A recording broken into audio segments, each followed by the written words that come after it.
Bueno, buenas tardes de nuevo y comenzamos la siguiente mesa porque así lo vamos haciendo más rapidito. La siguiente mesa, si la anterior era cruenta, vamos a ver con los ponentes que tenemos lo significativa que es, no solamente por el contenido, la represión de la diversidad sexual y de género, sino también por el lugar en el que nos encontramos celebrando hoy las jornadas.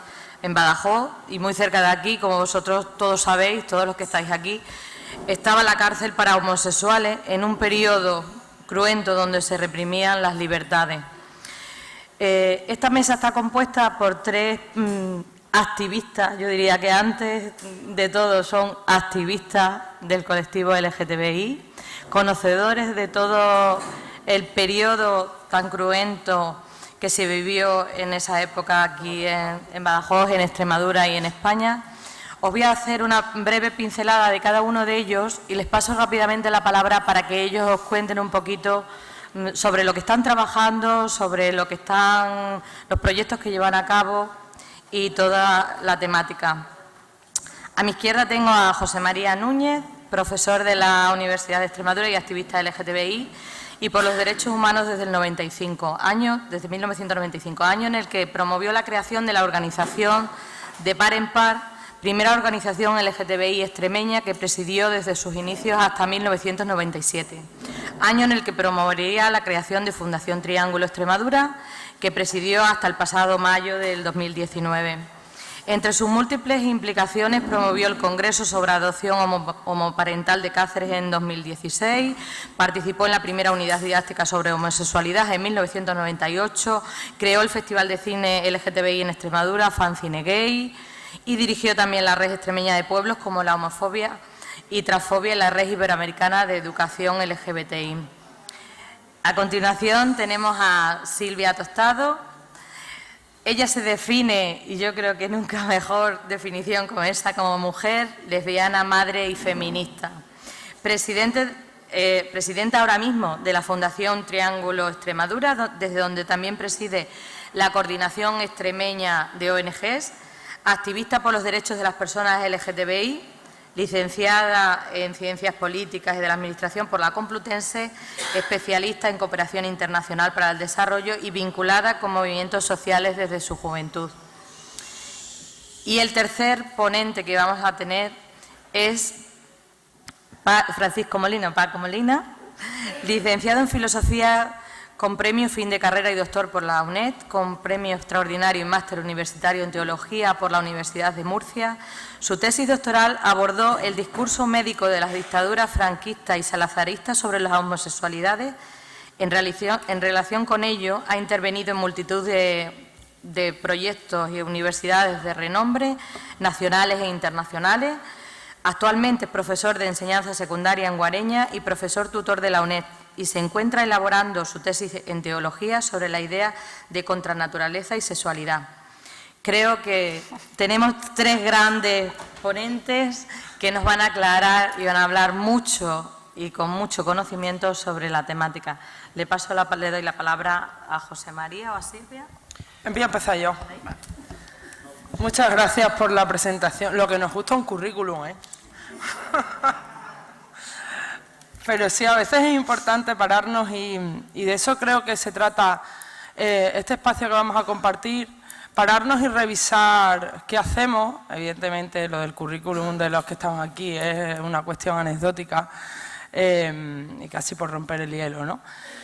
Pero sí, la memoria es importante y las definiciones o desde dónde hablamos o dónde nos posicionamos yo creo que también lo es, ¿no? Y por eso cuando me pedían la presentación, antes de pasar a ver qué es lo que hemos estudiado o cuál es nuestra formación, a mí me gusta aclarar desde dónde estoy hablando, desde dónde me estoy posicionando hoy. Yo estudié Ciencias Políticas, soy politóloga, pero hoy voy a hablar desde la Silvia que es lesbiana, desde la Silvia que es mujer, desde la Silvia que es feminista y desde la Silvia que es activista fundamentalmente, desde Extremadura y además desde la Silvia que está comprometida con la defensa de los derechos humanos. No voy a hablar como historiadora, creo que Paco tiene mucha más capacidad y recorrido y conocimientos, ¿no? Que para hablar de historia creo que es muy importante tener herramientas, conocimiento, haber leído, haber documentado. repito, voy a hablar como activista y como mujer lesbiana y quiero compartir con vosotras, y probablemente en la sala hay personas que me van a entender muy bien, una reflexión que creo que tenemos que hacernos también desde los espacios donde reivindicamos la recuperación de la memoria. Y es aquello que es invisible, que incluso se ha arrastrado a esos espacios. Lo invisible o lo que se invisibilizó durante el franquismo, convirtiendo lo que se supone que pudo ser protección en una losa pesada, y lo invisible en las representaciones y lo invisible que arrastramos hasta hoy. La compañera ha hablado de una manera magistral y la he felicitado, Candela, quien nos ha precedido en la palabra, de cuáles fueron las represiones sufridas por las mujeres durante el franquismo. Está documentado, está abordado, está más que claro, ¿no?, cuáles han sido las atrocidades que a las mujeres las acompañaron no solamente durante la Guerra Civil, sino durante los 40 años de la historia más negra de España. Pero es importante que cuando hablamos de mujeres no nos olvidemos de las identidades o de las situaciones y las realidades que nos interseccionan, de las realidades o identidades que se nos cruzan, porque a veces, además de ser mujeres, somos lesbianas, porque a veces, además de ser mujeres, tenemos discapacidad, porque además de ser mujeres somos ricas, pobres, porque además de ser mujeres somos gitanas, en fin, hay cuestiones y hay identidades que confluyen y que eso hace que las situaciones no nos afecten de una manera igual respecto a todo lo que vivimos. Y también en el caso de las represiones sufridas por las mujeres lesbianas durante el franquismo y durante la Guerra Civil, y no sé si me atrevería a decir los primeros años de la transición, pero como decía, no voy a hablar como historiadora, no son iguales que las mujeres que no eran lesbianas, en este caso. Y las realidades y las represiones vividas o las persecuciones vividas por las mujeres lesbianas no fueron iguales que las vividas por los varones homosexuales. Y eso es importante visibilizarlo, es importante nombrarlo, es importante ponerlo encima de la mesa. Porque cuando hablamos de la represión por diversidad sexual y de género, si yo a ustedes les pregunto, piensen en quiénes o en qué han sido perseguidos por esa cuestión, ¿cuántos de ustedes pensarían en mujeres? Muy pocos. Y si ya les preguntase cuántas historias documentadas han escuchado hablar que se refiere a mujeres lesbianas, 0. Seguro. Para poner un ejemplo solamente hace falta bichear un poquito, incluso con poner en Google mujeres lesbianas represaliadas durante el franquismo. Van a ver artículos, alguno que otro, van a ver alguna investigación, pero hay muy poca documentación, muy poca. La pregunta es, ¿hay muy poca documentación porque hubo muy poca represión de las mujeres lesbianas durante el franquismo? La respuesta es clara, no. Las mujeres lesbianas estaban identificadas como un problema para el franquismo, sabían perfectamente que estaban cuestionando todo lo que Candela ha ido diciendo, ¿no? Las mujeres durante el franquismo estaban destinadas, o estaban programadas, o estaban encasilladas para mantener la familia, los cuidados, la procreación, y para nada se esperaba que una mujer cuestionase todo eso siendo una sola, ¿no? Las mujeres lesbianas cuestionaban que una mujer necesitara un hombre, que eso ya era como el vértice, ¿no? Las mujeres estaban para servir, las mujeres lesbianas no necesitaban hombres para vivir, y eso no podía ser, el sistema no lo podía permitir. Pero la represión de las mujeres lesbianas, y eso sí tiene mucho que ver con el cómo se representa la sexualidad de las mujeres, la represión de las mujeres lesbianas se hace desde los espacios de la privacidad, no se hace desde los espacios públicos. Y antes os decía, algo que pudo ser interpretado como un elemento de protección se convierte en una gran losa. ¿Por qué? Porque es verdad que las leyes que criminalizaron a la homosexualidad, que no había exclusión hacia las mujeres, es decir, la ley de vagos y maleantes y de peligrosidad social, en principio se aplicaban a hombres y mujeres indistintamente, pero no era lo mismo la concepción de sexualidad hacia los hombres que hacia las mujeres. Las mujeres eran sujetos pasivos y los hombres sujetos activos, podríamos decir, ¿no? respecto a la sexualidad. Con lo cual, cuando se perseguía a alguien por tener una orientación sexual desviada de aquello que el régimen imponía como norma, es que las mujeres directamente no se pensaba. Vuelvo otra vez a decir, ¿eso significa que las mujeres no sufrieron represión? No, las mujeres sufrieron represión en sus casas. Sus familias fueron probablemente los órganos de máxima represión hacia ellas. Sufrieron violaciones. Mucha gente ahora y en muchos países donde todavía se siguen produciendo estas realidades, han acuñado un término que yo me revelo a utilizar, porque utilizan un término que se llaman violaciones correctivas o curativas, como si las lesbianas tuvieran que curarse o corregirse de algo.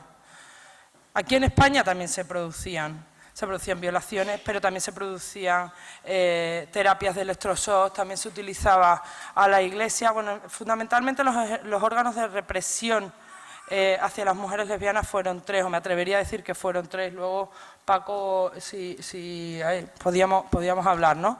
Yo creo que fue la familia, la Iglesia y la psiquiatría. A muchas personas homosexuales, especialmente a las mujeres, se les aplicaron terapias de electroshock, otro tipo de terapia, que ni siquiera se las documentaba cuando se escribía un diagnóstico como que se estaban aplicando por el hecho de ser lesbianas. Con lo cual eso acentuaba y hacía que creciera aún más la invisibilidad de sus identidades. En muchos casos las mujeres lesbianas, la palabra no es utilizaron, se protegieron de las violencias, ¿no? Con la invisibilidad de sus relaciones. Las relaciones de afecto, de amistad entre mujeres en una sociedad en la que a los varones se les quitaba la posibilidad de mostrar afecto, era algo que pasaba más desapercibido en el diario. Incluso había mujeres que vivían juntas, tenían relaciones de pareja, pero bueno, eran las dos amigas, incluso podían ser catalogadas como las dos feas solteronas que nadie las quería, que mira tú qué pobrecitas que vivían juntas. Pero esa situación que detrás escondía además situaciones dramáticas,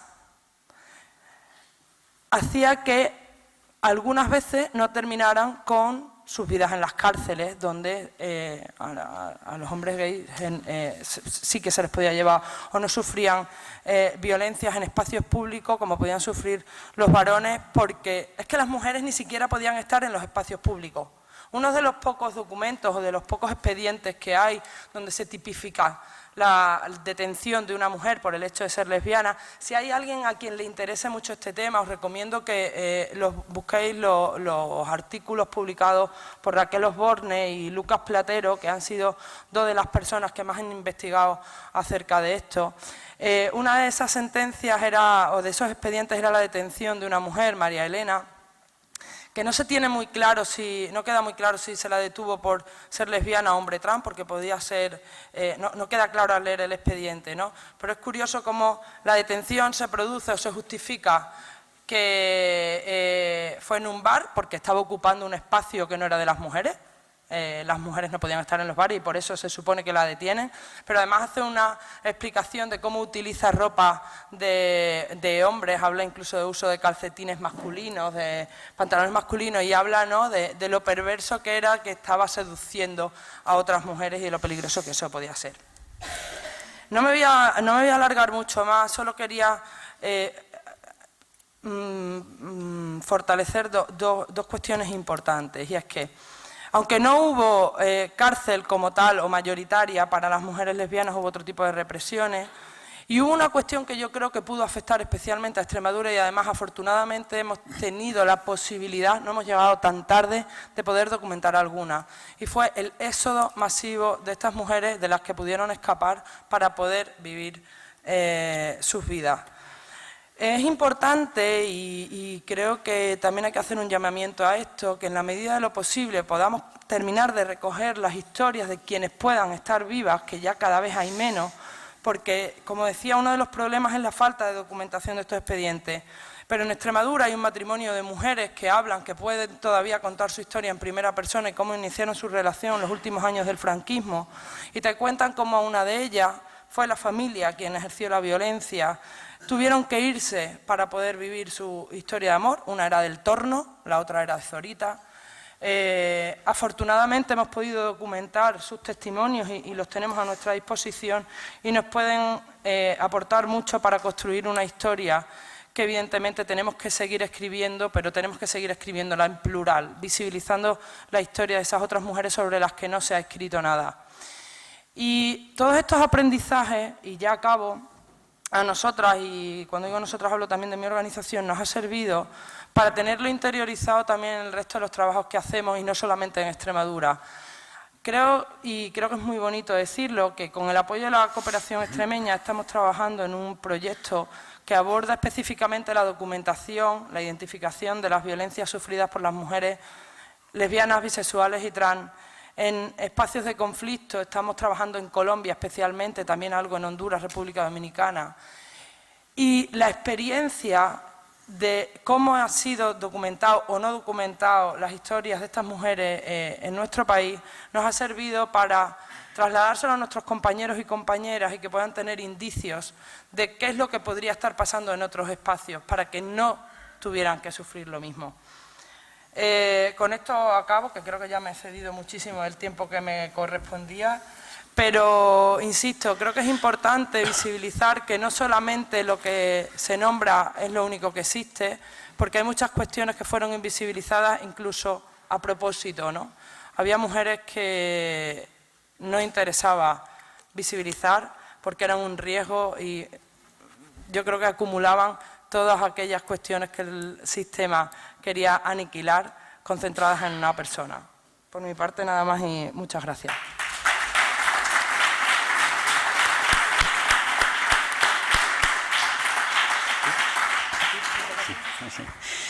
Bueno, pues hilo con algo de lo que acaba de decir Silvia. Yo ya, igual que ella posicionaba su intervención desde el ámbito del activismo y de su persona, pero en definitiva representando a la Fundación Triángulo, como yo ya no la represento, me voy a permitir hacer alguna que otra reflexión que quizá, pues bueno, a lo mejor a alguno le puede parecer que puede ser excesiva, pero a mí me parece que estamos aquí un sábado por la tarde y eso denota que quienes estamos aquí estamos de verdad implicadas en la necesaria reflexión en cuanto a cómo avanzar en una cuestión en la que, sin duda alguna, tenemos muchas asignaturas pendientes como sociedad y como país, ¿no? Es decir, estamos avanzando, no cabe duda, hemos visto muchas cosas y aquí esta mañana hemos visto muchísimas cuestiones que demuestran que se está avanzando muchísimo, pero creo que podemos coincidir en que nos queda mucho más de lo que debería. Eso se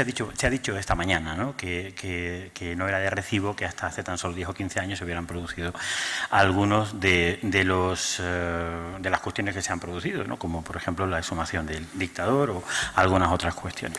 En fin, decía que quería hilar con una cuestión que acaba de comentar Silvia, que es el documentar esa experiencia de Encarnita y Paulina, porque uno de los pasos que hemos dado en nuestra tierra, que es fundamentalmente de lo que voy a querer hablar yo, porque efectivamente de los tres que estamos aquí, todos somos activistas, las tres, pero sin duda alguna quien tiene una trayectoria más profunda de investigación de la memoria histórica desde la perspectiva de la diversidad, con una innovación muy importante que espero que pronto vea la luz como libro, porque es un aporte que realmente es muy interesante con respecto al análisis no solo de nuestro país, sino de Portugal, que es la investigación más reciente y su tesis de Paco. Creo que lo que más podemos aportar, lo que puedo aportar yo, es una cierta reflexión sobre qué se ha hecho y qué quizá no hemos hecho o qué hemos hecho y hemos hecho mal desde el activismo y desde la izquierda, ¿no? Yo debo decir que me agradezco mucho a el que en mi partido, desde que tengo conciencia política, que organice sistemáticamente, periódicamente estas jornadas, que ya sea la quinta, y que además dé cabida con esta mesa, y seguro que más en el futuro, a estas otras cuestiones que no son el grueso principal o que no lo han sido el espacio principal de la recuperación de la memoria histórica, ¿no? Por lo tanto, lo primero, el agradecimiento y la felicitación por las jornadas, pero conecto con algo que, para empezar, dijo Ibarra no esta mañana, sino hace 18 años. Cuando le invitamos a inaugurar el Festival de Cine Gay Lésbico de Extremadura, el quinto, en el López de Ayala, se presentó. Hasta entonces ningún otro presidente de comunidad autónoma había ido a ningún acto LGBT en todo el país. Eso no trascendió porque somos Extremadura, pero fue así. Y los que todavía no estamos perdiendo del todo la memoria, aunque ya seamos mayorcitos, lo recordamos bien. Ibarra dijo en aquel momento, Ibarra pidió disculpas. Y a mí me pareció, probablemente muchos de vosotros y vosotras estabais allí aquel día, porque es más que probable, estoy viendo que asienten aquí las compañeras, ¿no? Fue un ejercicio de honestidad, porque no tenía por qué haberlo hecho, podía haber hecho simplemente una felicitación a la invitación y apuntarse el tanto y ya está. Pero pidió disculpas por lo que no se había hecho por los derechos LGBTI cuando llegó la democracia a nuestro país. Y esa es la cuestión que yo quería poner encima de la mesa, ¿no? Y creo que ese ejercicio lo tenemos que hacer. Es evidente que tenemos que ir de la mano en los trabajos que hagamos, en las luchas que tengamos. Tenemos que tener muy claro que las alianzas son fundamentales para conseguir éxitos en los avances desde la izquierda. Esta mañana también en el discurso de Guillermo dejaba muy claro el escenario que tenemos y está muy claro a quienes tenemos enfrente y a quienes tenemos de nuestro lado. Pero eso no siempre ha sido así. Y creo que es conveniente que recordemos que no siempre ha sido así, porque la honestidad es fundamental en nuestro ámbito social y político. Yo al menos no concibo el ejercicio del activismo político y del activismo social desde la izquierda, si no es desde la honestidad y el pedir disculpas, reconocer los errores que hemos tenido y seguir adelante. Y, por supuesto, igual que las mujeres en general, y mucho más las mujeres lesbianas, pero la diversidad LGBTI, entendiendo como tal a todo lo que tiene que ver con diversidad sexual y de género, no fue una cuestión que se agarrara de principio, no fue una bandera asumida de principio por parte de la izquierda, y eso es un hecho, y también en la memoria histórica. Este ejercicio de honestidad tiene que ir se puede ejemplificar con casos muy claros. Yo tuve el honor de presidir y de promover la primera organización LGBT que se creó, pero no la primera que se intentó crear en Extremadura. Se intentó crear antes una, que eso lo sabe poca gente, que se llamaba el Frente de Liberación Gay de Extremadura, en el seno del PC, en este caso. Era algo muy habitual en la fecha. El Frente de Liberación Gay de Cataluña se había creado en el entorno político del Partido Comunista igualmente, igual que ocurría en ese momento en nuestro país, y aquí se vetó. Tenemos un documento de una asamblea del partido que un compañero nos hizo llegar en los primeros momentos, hace ya 25 años, de aquello, y se puede demostrar. Eso demuestra claramente qué es lo que fue así, pero en realidad no tenemos que hacer ese ejercicio de documentación. Si todos y todas las que estamos aquí nos retrotraemos 20, 30, 40 años, en mi caso sería la infancia, pero podemos pensar en muchísimos ejemplos de hombres y mujeres de nuestra tierra que no podían ser tal como se sentían, que no podían enamorarse tal como se sentían, no podían mostrarse como homosexuales, como gays, como lesbianas y ni mucho menos como transexuales. Todos y todas conocemos a gente de esta ciudad y de nuestros pueblos, que el 80% de los extremeños y las extremeñas hemos nacido y hemos crecido en pueblos y nos hemos enfrentado a nuestra homosexualidad en nuestros pueblos. Y yo tengo recuerdo perfecto y nítido de lo que significaba ser gay en mi pueblo cuando yo tenía 10 años, 12 años y estaba empezando a pensar en este tipo de cuestiones porque era cuando las empezabas a sentir. Y recuerdo perfectamente cómo se hablaba del homosexual de mi pueblo, el marica o el mariquita, porque no se utilizaba la palabra gay o lesbiana, y recuerdo perfectamente la cantidad de parejas de amigas que vivían juntas y recuerdo cómo ellos vivían en soledad o vivían o emigraban, y algunas de ellas también. Recuerdo perfectamente cómo hace muy poco tiempo mi madre me comentó que un día un vecino del pueblo, muy poco tiempo antes de morir, la paró por una calle y le dijo que enhorabuena por lo que hacíamos desde Triángulo, que lo que hacíamos, me dio la felicitación por mí, bueno, y tal, porque él no se había atrevido a vivir como sentía en toda su vida. Y todo el mundo sabíamos que él era homosexual y había vivido en soledad, y murió en soledad. Eso, y reconocer eso y recuperar eso, recuperar esa memoria y reconocerlo como represión también es memoria histórica. Tenemos que ser capaces de entender, y esto es un ejercicio que tenemos que hacer de manera colectiva y compartida, que recuperar la memoria, por supuesto que pasa por priorizar todo lo que fue el exterminio de tantas personas y de tantas vidas arrancadas por el franquismo en el exterminio al que nos sometieron como país. Por supuesto que sí, pero además de los muertos y de todas las familias que perdieron a esos muertos, hubo mucha gente que murió en vida. Y eso es un hecho que tenemos que recordar siempre. Por eso es necesario que en el ejercicio del recuerdo, la memoria, esa memoria necesaria, no olvidemos a las otras víctimas que quizá no fueron asesinadas tal cual. Pero muchas personas, os puedo asegurar, que no han vivido, o si han vivido una vida que no era la que sentían porque no eran capaces de visibilizarla.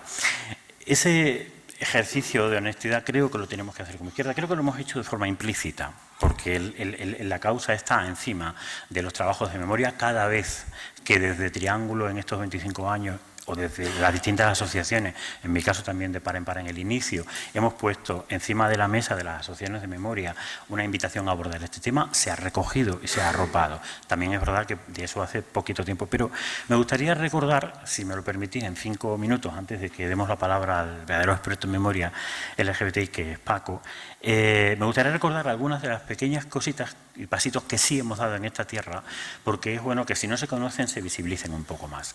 Por ejemplo, nada más nacer el activismo LGBT en Extremadura, en el año 96 ya tuvimos conocimiento de una cuestión que eran los expedientes de peligrosidad social, al hilo del caso de Antoni Ruiz, que probablemente muchas conozcáis, que fue un preso por ser homosexual. De nuevo, la palabra que ponía en la ficha de la que tenemos fotocopia es maricón, el delito cometido es maricón. Estuvo 3 meses preso en esta cárcel, que fue cárcel de peligrosidad social, el MEIAC, y entonces él pedía la destrucción de su expediente, porque le había saltado en alguna cuestión. Nosotros defendíamos que su honra quedara limpia, pero que el expediente fuera reconocido como testigo de la represión histórica. Eso era ir contra la línea histórica del movimiento LGBTI en nuestro país. Y con toda la humildad de ser una organización extremeña, nos fuimos a la Asamblea de Extremadura, convencimos a Chano, Antonio Olivenza, fallecido recientemente, y les convencimos de que se implicaran con nosotros y nosotras en promover que España reconociera que los expedientes de peligrosidad social deberían ser una manera de mantener viva la memoria necesaria. Conseguimos que el Pleno de la Asamblea de Extremadura, por unanimidad, apoyase esa iniciativa y se trasladó al Gobierno de España. Ya hasta Zapatero no se regularía, porque las circunstancias son las que han sido, pero bueno.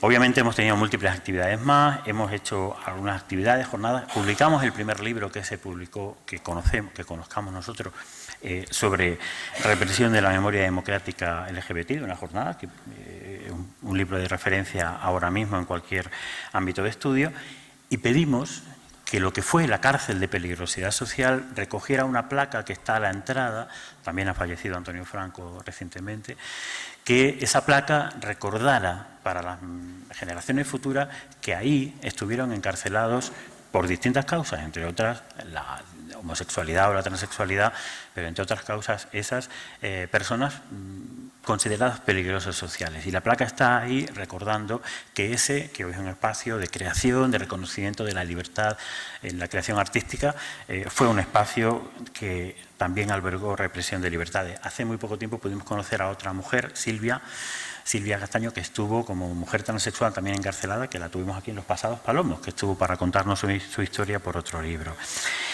Y otras muchas iniciativas, como bueno, pueden haber sido la galería de murales que estamos pintando por toda Extremadura para recordar la memoria de muchos activistas y demás. Pero en definitiva, la idea fundamental que siempre hemos tenido encima de la mesa o como motor de nuestra acción como organización activista, y desde luego en mi caso como activista y como persona que cree fervientemente en la necesidad de la memoria necesaria para construir una sociedad mejor, es que esa memoria necesaria también tiene que reconocer que no solo hablamos de asesinatos de la dictadura franquista, sino que hablamos de muchísimas más cuestiones que también cegaron vidas, que también cegaron muchas vidas en nuestra tierra.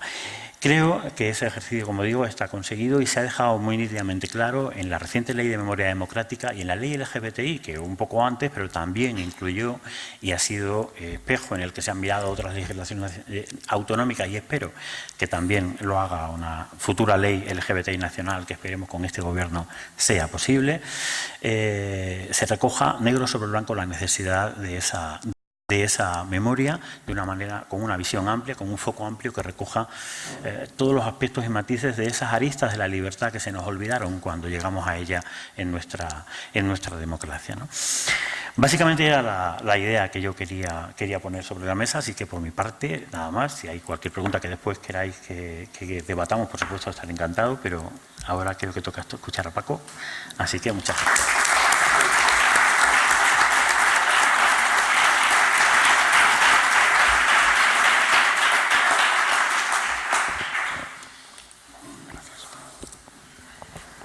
Buenas tardes y gracias por la invitación a contaros, bueno, parte de lo que he estudiado y en ello sigo, y gracias también a los compañeros de Fundación Triángulo, porque me consta que siempre me dan la oportunidad de seguir contando lo que uno investiga, que al fin y al cabo se investiga para contarlo, no para publicarlo ni para que quede por ahí archivado. Lo primero, me han enaltecido. Yo no soy un activista. Homosexual sí soy, pero activista no. Activistas son ellos, tienen más mérito. Lo que sí es verdad que en la medida en la que la investigación puede nutrir una buena memoria, pues sí es una forma de mantener o de ayudar a los activistas, que sois los que consagráis realmente vuestra vida a eso. En esta cuestión yo siempre, en alguna ocasión me he llevado un disgusto porque me han llegado a decir que yo edulcoraba la cuestión. Y no, al revés, no edulcoro la cuestión, la hago más terrible. El franquismo apenas tuvo ninguna especificidad. Bueno, tuvo alguna, pero no mucha, en comparación con el contexto europeo circundante. En la Francia democrática se detenía a tanto más gente por homosexualidad que en España. En el Reino Unido no os quiero ni contar, no os quiero contar en Estados Unidos en los años 50. Lo que aquí tenía de peculiar era lo de siempre, que era terrible, que es que era una dictadura muy agresiva, era una dictadura que abarcaba toda la vida, invadía toda la vida de la ciudadanía, y era tremendamente clasista. Y esto hay que decirlo porque las leyes de peligrosidad social, que se llamaron en el siglo XIX leyes de defensa social, existen en todos los países europeos desde finales del siglo XIX. Es cuando los psiquiatras, en aquella época neurólogos o médicos alienistas, vieron un campo de trabajo en los tribunales de justicia. Entonces lo que era un pecado, incluso era un delito de lesa majestad, la sodomía, se transformó en una perversión, en un sujeto objeto de la ciencia, y el homosexual y la lesbiana pasaron a ser entonces sujetos peligrosos por el mero hecho de ser como eran. De ahí que el amo de Spinoza hablara de delitos sin víctima, es decir, esta gente es peligrosa y se puede ir a por ellos. De hecho, salvo en la dictadura de Primo de Rivera, hacía ya mucho tiempo que la homosexualidad no estaba en el Código Penal y a veces estaba solo con una multa. Primo de Rivera sí lo puso más severo. La ley de peligrosidad social, de vagos y maleantes, entró en la República. Franco la cambió de acuerdo con los tiempos. Hizo un primer cambio en los años 40 para meter el extraperlo. Hizo otro en el 54 en una especie de halo de moralidad que tiene también que ver con el hecho de que a partir del 56 se prohibiera la prostitución o se dejara de ver con manga ancha. Y en esto estaba el Instituto, no recuerdo el nombre exactamente, era el equivalente franquista contra la trata de blancas, algo de la mujer. Yo sé que estaba la Collares y un médico muy interesante, Echalecu, profesor de psicología criminal, que luego estuvo en la Gestapo, pero luego acabó colaborando con la Interpol. Lo digo para que veáis cómo las subjetividades en todo esto son bastante variopintas. El hecho de ser una ley de peligrosidad social daba al asunto un problema más serio y era peor estar en el Código Penal, sí, porque en el Código Penal estaría prisión por más tiempo. Pero cuando es código penal, el juicio tenía abogado. Es decir, había un proceso, una instrucción. En la peligrosidad social quedabas totalmente al albur del juez. Eran medidas, se llamaban medidas de seguridad. No eran como tales condenas penales, sino medidas de seguridad. Claro, esas medidas de seguridad iban acompañadas a que te quedaban antecedentes, a que luego te podían desterrar y luego todo lo que te podía pasar. Pero es verdad que, habiendo miles de personas que lo sufrieron, no fue ese, o sea, es verdad, no fue esa una terrible obsesión del franquismo comparado con la persecución de la izquierda o comparado con el machaque a la mujer, eso es cierto. Ahora, ¿de qué dependía que te cayera encima la del pulpo? Fundamentalmente de tu clase social y del apoyo de tu familia. Todos sabemos que había una vía que era o bien optar a la vida religiosa, otra era, en el caso de la mujer, lo comentábamos antes, la sección femenina, anda que no había mujeres masculinizadas que encontraron ahí un ámbito, el casarte y hacer doble vida, o bien una figura adaptativa que existe en todos los países católicos, yo lo he comprobado en Portugal, existe en Italia, que es el mariquita sureño, el mariquita del sur, el afeminado folclórico que en Andalucía, bueno, en Extremadura están muy pegados al cura, a veces son sacristanes, están en las cofradías. Eso les daba red social, incluso hay una película, creo que era Mater Amatísima, una película que cuenta la historia de un homosexual, que eso, en capillita. Eso les daba una red social de apoyo. Eso no quiere decir que en cualquier momento se pudieran cagar patada abajo, es decir, en cualquier momento les podía venir encima la ley, pero se buscaban sus redes sociales de apoyo. Y luego hay que evitar incurrir en anacronismos. Es normal que ocurra sobre todo con las minorías reprimidas. Cuando decíamos no sabíamos si era trans o no era trans, es que el trans no existía como subjetividad, ni el gay. Yo entrevisté a un homosexual, bueno, me decía, a mí no me pongas ahí gay, ni dice, tú ponme mariquita de Franco. Y cuando le dije, dice, y luego me salió con una frase que era de él, era de Molina, del cantante. Dice, no, mariquita no, maricón, que suena a bóveda. Entonces, y dice que a él le gustaban los hombres casados. Que eso pero de ser su amante. Pero que eso de que se casen dos gays, que le pareció una modernez. O sea, que eso no. Él, de hecho, tuvo novio en la mili, un vasco, que el vasco a su vez tenía novia en Euskadi. Y él, para que no le pegaran ni se metieran con él, se acostaba con el cabo vasco. También preguntados militares, es verdad que la mili podía ser terrible, pero también había una cosa, lo digo por lo de las estrategias de supervivencia de la gente. En la mili, a los afeminados, a veces los oficiales los cogían de asistentes. A veces porque estaban socializados como niñas, a veces, y entonces eran buenos en las tareas domésticas, pero claro, así se evitaban meter en casa a un machote. No sé si es decir, metían y que le daban estrategia de supervivencia, después de todo, asumiendo el rol que la sociedad quería, igual que la feminización del varón, la masculinización de la mujer, son estrategias de supervivencia respondiendo a un imaginario que no es de las personas que somos homosexuales, sino de un discurso experto al que nos adaptamos según vamos pudiendo, ¿no?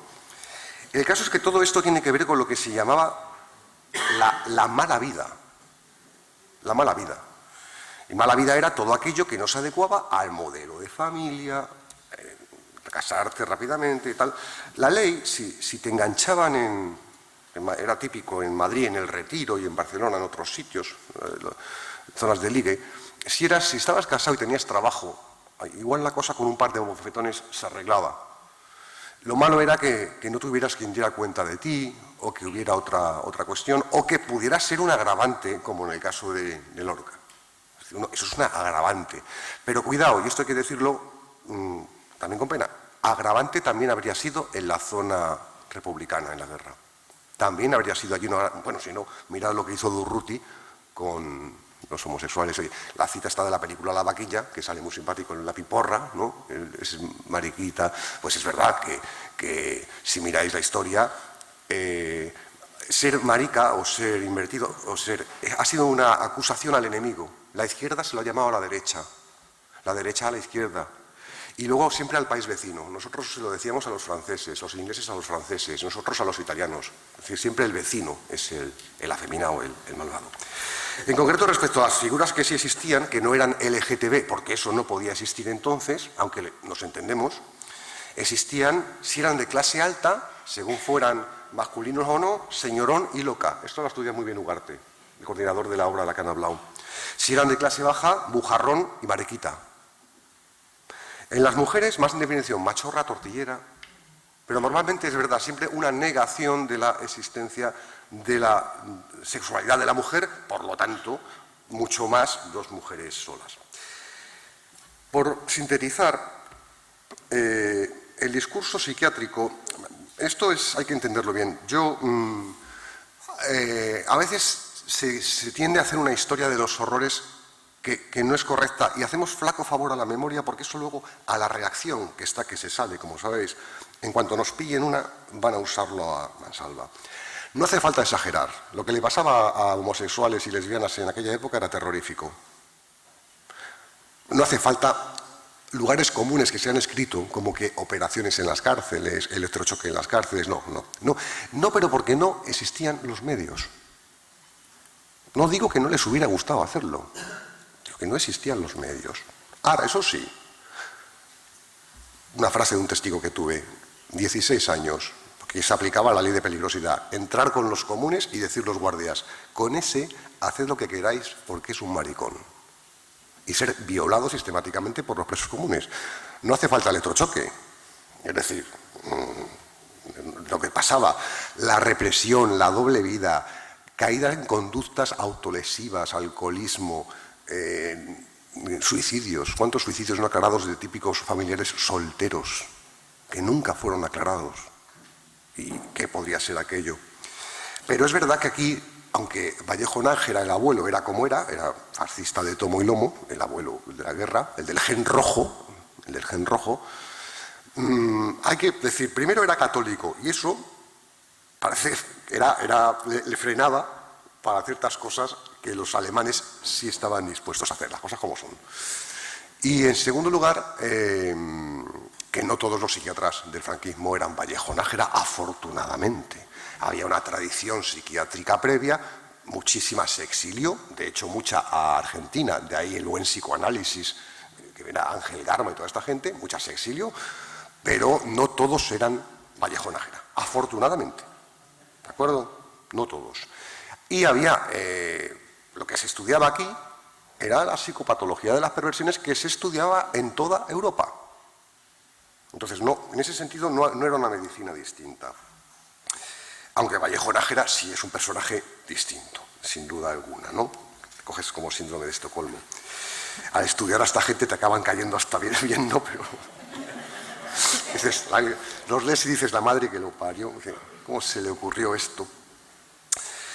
Pero esto te encuentras también que en el año 65, lo comentaba, cosas tan sorprendentes como que en la Real Academia de Medicina de Madrid, año 65, el doctor Alonso Fernández se salta diciendo que en realidad las personas homosexuales lo que están es desadaptadas por no poder emparejarse, que sería bueno estudiar la posibilidad de su unión legal.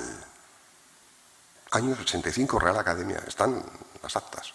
López Ibor, que fue el continuador de Vallejo Nájera, es decir, ya le contestó una zarandaja sobre los bardajes americanos, no contestó a lo que dijo el otro, no contestó.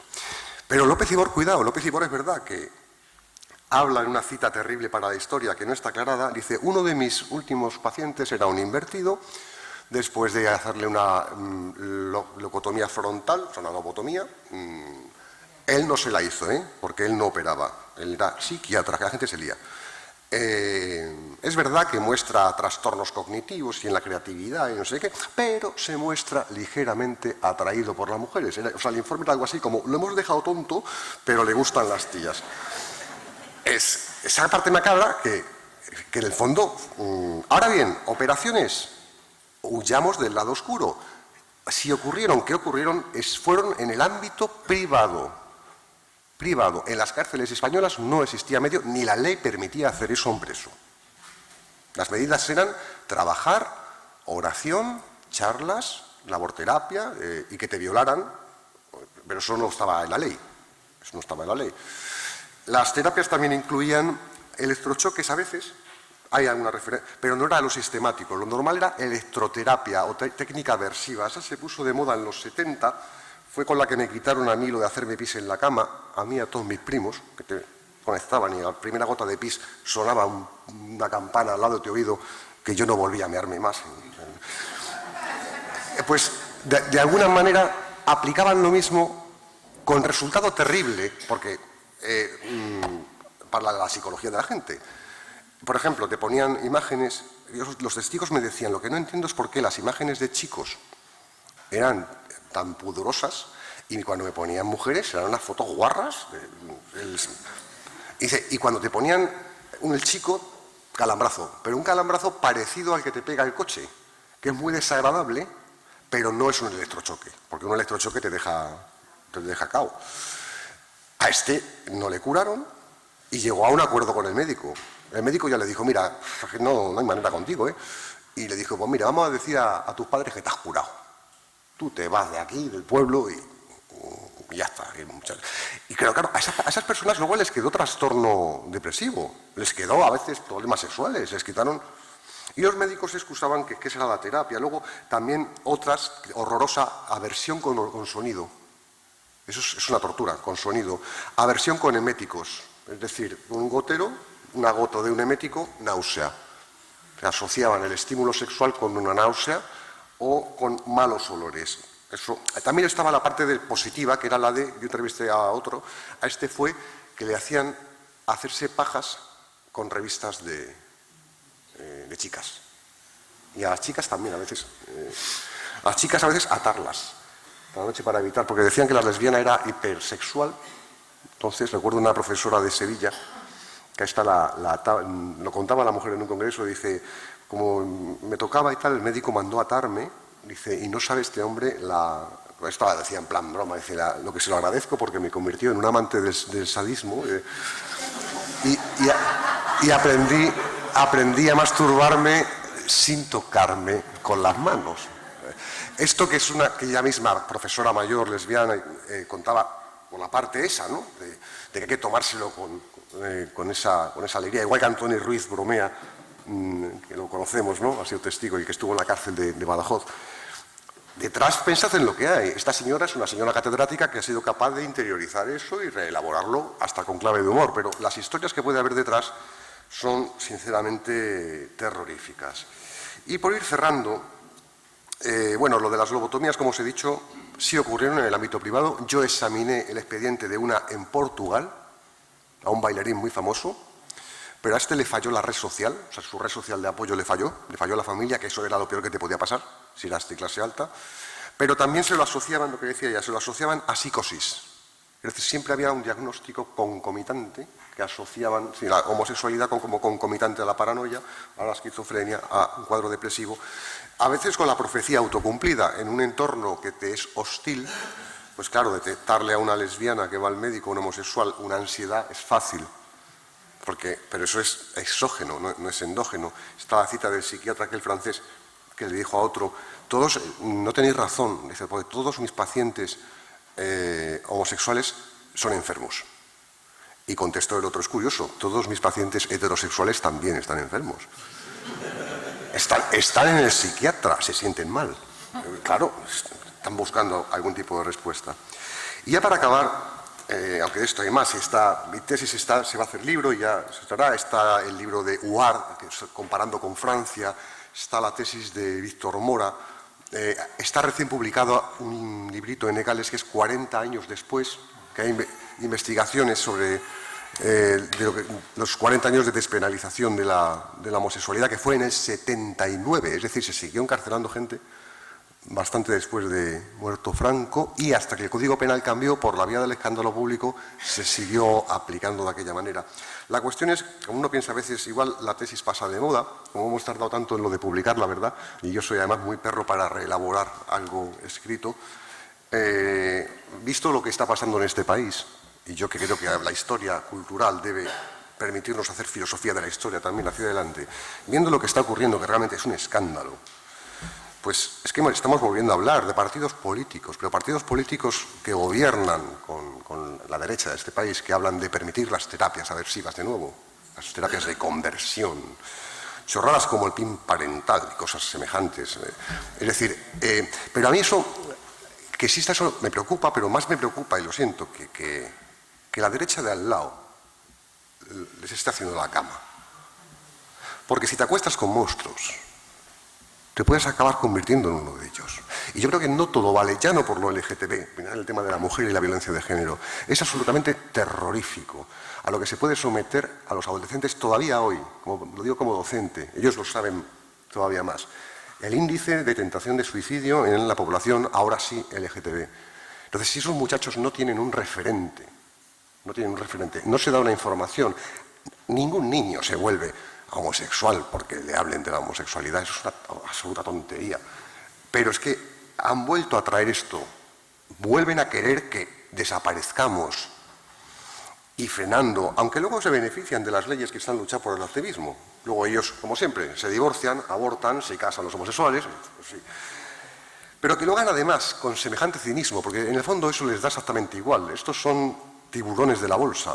Lo que pasa es que les hace falta el voto de cierta gente con menor formación y están tocando la fibra sensible. Entonces hay que menear lo del emigrante, menear lo de la mujer, menear lo de... Y entonces, haced los partidos políticos ese esfuerzo de, basándose en la investigación, hay que dar respuesta a la gente que no es urbanita, que no es feminista, que no es animalista, que no es vegana, darles también una respuesta interseccional para evitar que caigan en las fauces de lo que se nos viene encima y de las pequeñas pirañas que pretenden sacar carne de ello. Y permitida esta licencia, os agradezco vuestra atención y a vuestra disposición. Gracias.